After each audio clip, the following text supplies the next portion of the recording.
In part 1 of this summary, we looked at cash flow cycles, escaping the rat race, the philosophy of rich dad versus poor dad, and more. In part 2, we will cover the history of taxes, a secret of the rich, obstacles to wealth, plus much more.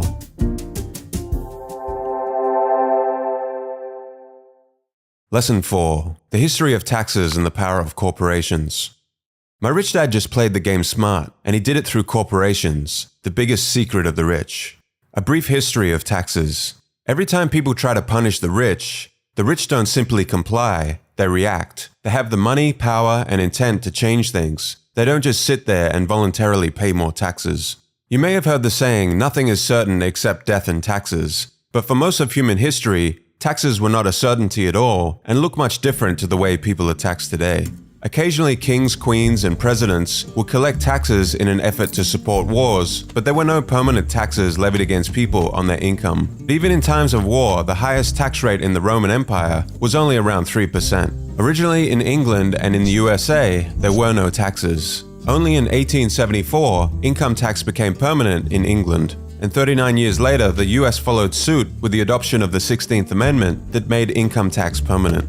These permanent taxes were passed into law under the guise that they were only to be levied against the rich. This decision would end up backfiring and punishing the people who voted for it, the poor and the middle class. Government bureaucracy versus capitalism.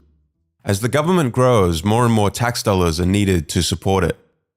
Rich Dad saw Poor Dad as a government bureaucrat and himself as a capitalist. Both are driven by opposite incentive structures. Put yourself in the shoes of a politician or government employee. Your incentive is to spend money and hire people. The larger your department or organization becomes, the more entrenched and respected it becomes. You're incentivized to spend every dollar of the budget you can, because if you don't, you risk losing it in your next budget. If you're a politician running for government, you aren't campaigning on your ability to cut expenses or balance the budget. You are campaigning on all the things that you will build, create, or give to your constituents. And at the end of the day, you aren't spending the money from your own bank account, you're spending the population's tax dollars. Now put yourself in the shoes of Rich Dad, a business owner. Your incentive is to spend less and only hire when needed. And at the end of the day, you may deploy your capital in a more efficient manner because it is your money.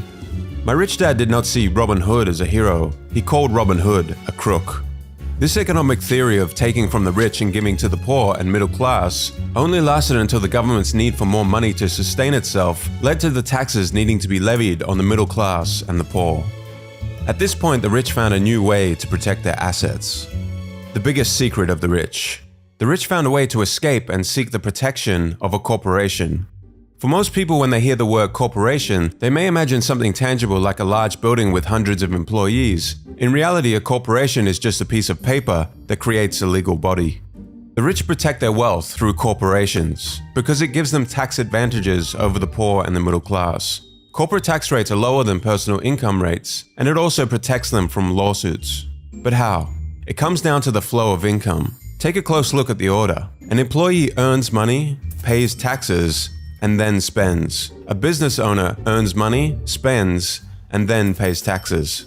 The corporation can do many things that an employee cannot, such as paying expenses before taxes. The business owner's income flows through the corporation and pays him or her a salary as an expense. If you pay yourself a small enough salary, you can also avoid the higher tax brackets that higher earning employees need to pay. The pre-tax dollars here are where the rich find ways to minimize their tax burden as much as possible through deductions and other legal loopholes. Lesson 5. The rich invent money. The mind and your financial operating system. Most people's operating system for creating money is get a good job, work hard, and save your way to financial freedom. The rich don't trade their time for an hourly salary. They find ways to build assets. To build your asset base, you need financial intelligence.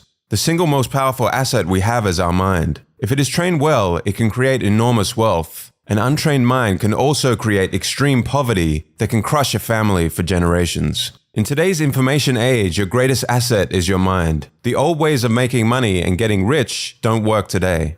Developing financial intelligence is the key to finding and creating profitable business opportunities. To gain financial intelligence, you need to learn the following: financial literacy, the ability to read and understand financial statements. The financial statement of a business can show you its strengths and weaknesses. Investment strategies. Investing is the science of money making money. an understanding of supply and demand, an understanding of the law. Be aware of all state and federal regulations and always play by the rules. Gaining financial intelligence will allow you to see opportunities outside of the get a job, work hard and save model of making money. Always be learning to improve these 4 areas. Timing and courage. Often in the real world, it's not the smart who get ahead, but the bold. Financially intelligent people always have more options for creating wealth because they are constantly seeking and inventing new ways to invest or build their assets. You can't be the one sitting on the sidelines waiting for the perfect timing or perfect idea to arrive. You need to take action. Courage alongside a willingness to take calculated risk can make the difference. Lesson 6. Work to learn, don't work for money. JOB is an acronym for just over broke. Unfortunately, I would say that applies to millions of people. The long view. Are people looking to where they're headed or just until their next paycheck?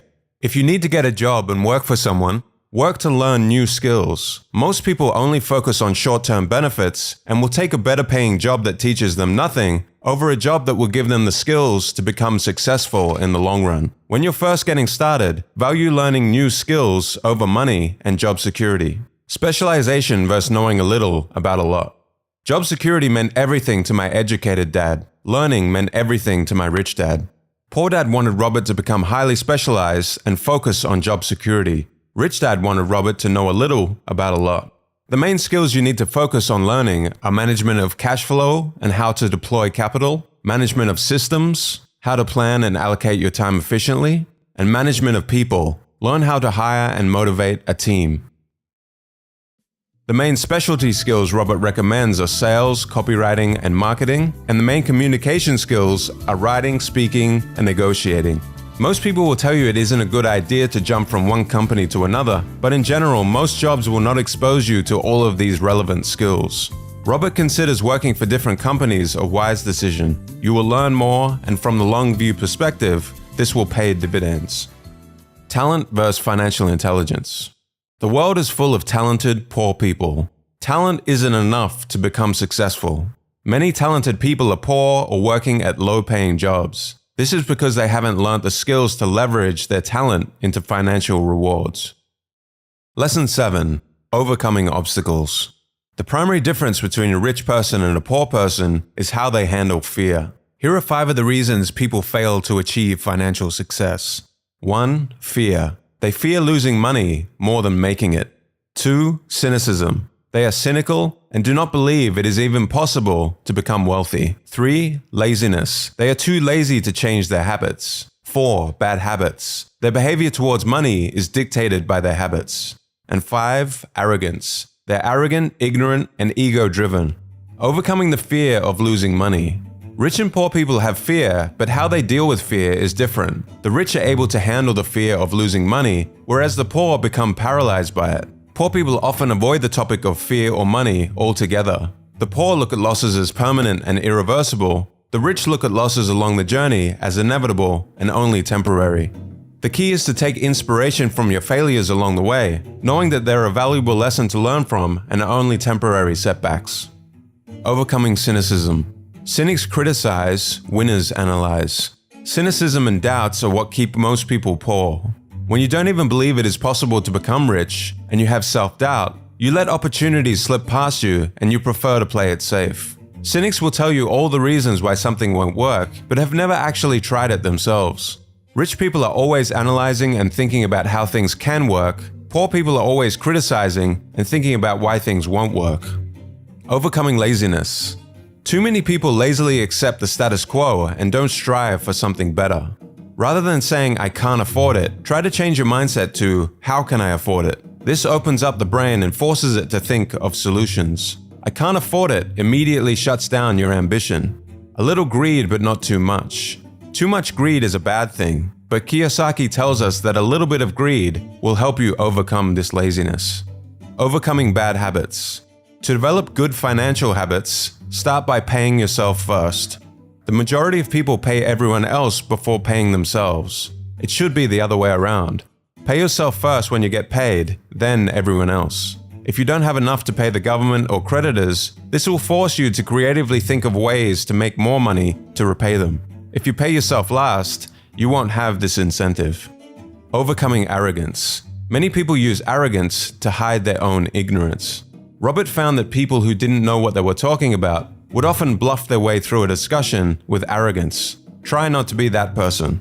When it comes to investing and wealth creation, always be open to other people's perspectives and never assume that you have all the answers. Lesson 8. Getting started. There is gold everywhere. Most people are not trained to see it. To get started on your journey to financial freedom, try the following 10 steps. 1. Find a purpose. Find a reason greater than yourself to keep you on track and help push through obstacles. 2. Make daily decisions that propel you towards your purpose. Your spending habits reflect who you are. You can choose to be rich, poor, or middle class every day through your daily decisions. Poor people have poor spending habits. Ultimately, your future is the compounding of all the small decisions you make each day. Replace negative thought patterns such as "I'll never be rich" by thinking about one thing you could be learning or doing today that propels you towards your financial goals. 3. Choose your friends carefully.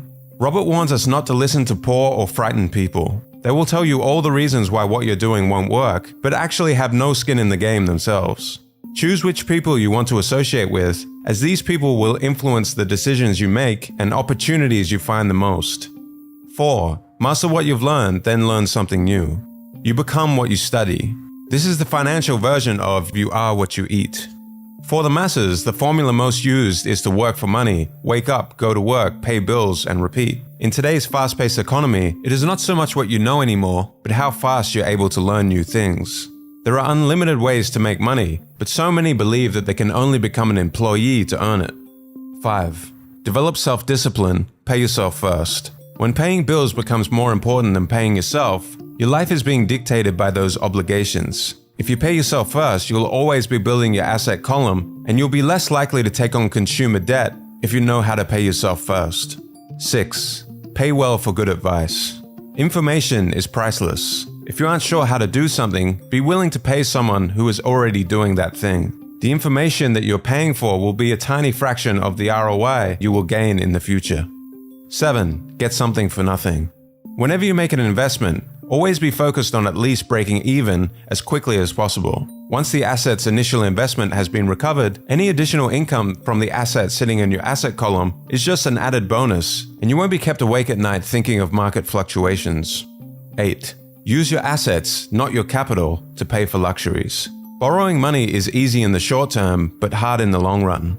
Never go into debt for luxuries. Robert, just like most people, loves luxuries, but he will never go into debt to finance luxurious cars or other such luxury products. Only money generated from assets can be put towards luxury. This allocation of money and impulse control does require discipline. Most people lack this discipline and end up becoming servants to the debt that they took on to pay for luxuries instead of focusing on building assets. 9. Find heroes. We all need heroes to look up to and inspire us on our journeys. Spend some time and effort choosing a few financial heroes you wish to emulate. Read about them, listen to interviews with them, learn about their personalities, and channel their energy into the way that you conduct your own financial journey. 10. Give and you shall receive. If you can't teach something, that means you don't truly understand that thing. The more you teach others what you know, the more you will learn. Always be generous with your knowledge.